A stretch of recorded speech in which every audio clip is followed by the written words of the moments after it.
August 2016 was the worst performance for Vancouver's real estate in a very long time.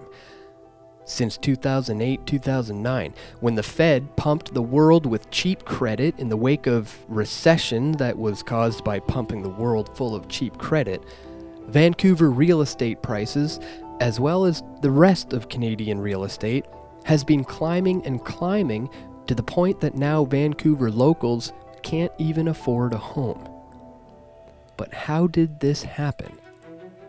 While nearly everyone in Vancouver wants to blame Chinese and foreign buyers, the fact is, foreign buyers only make up 5 to 10% of the market. So where's the cause and effect? How do 10% of foreign buyers drive up the price of Vancouver's real estate? Why is it happening all over the country, from Toronto to small towns and places like Nova Scotia? Clearly, just as the American media blamed their housing bubble on the free market, Canadians, especially British Columbians, are blaming foreign buyers.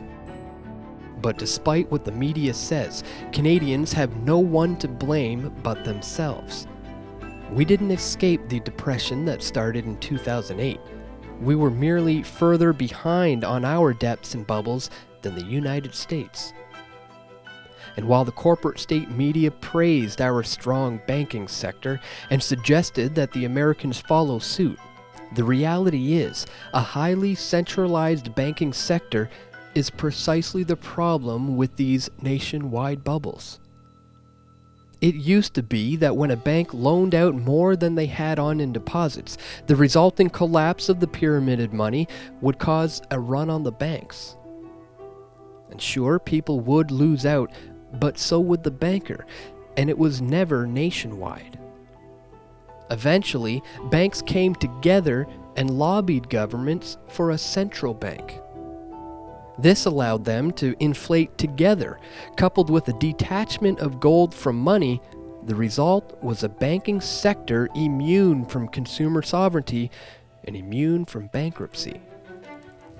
And so for Canadians, it all comes back to the Bank of Canada. By manually lowering interest rates through open market operations, they've left the private chartered banks more leveraged and less capitalized than the American banks were in the run-up to the 2008-2009 recession. Not to mention, there was, contrary to popular belief, a Canadian bank bailout. In 2008, the government bought $70 billion worth of bad mortgages from the private banks and opened an emergency fund of $200 billion that the bank could just dip into. The Canadian government made it easy and inevitable for the Big Five banks to pass all of their risks on to the taxpayers. This in turn fueled more consumer debt and household mortgages. And that is why Justin Trudeau's Liberals have passed bail-in legislation. Now, instead of looking to taxpayers to bail them out, the banks can confiscate their customers' deposits. But since nearly the entire country uses the Big Five banks, what difference does it make if it's taxpayers or the deposits of customers? What was once considered a hot housing market is now recognized as a bubble. But this is something that we here at PFT have been saying for years.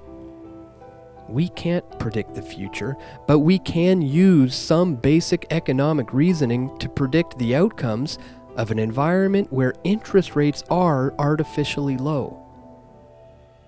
Coupled with the Canadian Mortgage and Housing Corporation, Canada's version of Fannie Mae and Freddie Mac, the real estate market in this country is messed up, pure and simple. Especially when you consider that many of these mortgages, over $500 billion worth, have been compiled into securities that are traded on the market and insured by the federal government.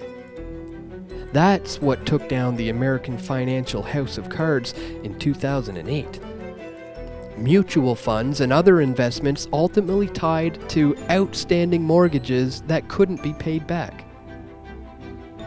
We're living in a financial casino, And like any casino, the house always wins. The Canadian government put a band-aid on the 2008-2009 situation.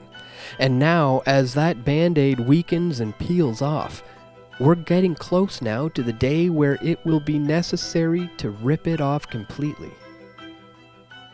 But ripping off a band-aid always hurts.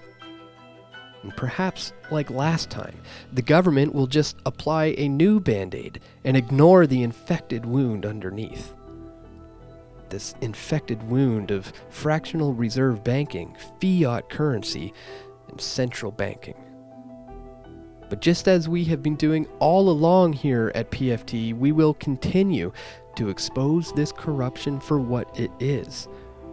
Be sure to keep up to date by subscribing to us here on YouTube, and please consider showing your support for independent media by either donating here or by becoming a PFT patron.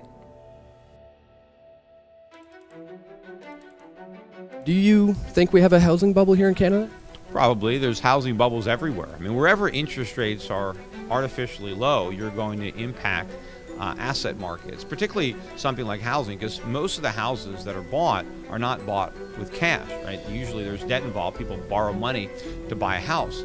And the cheaper it is to borrow, the more you can pay for your house.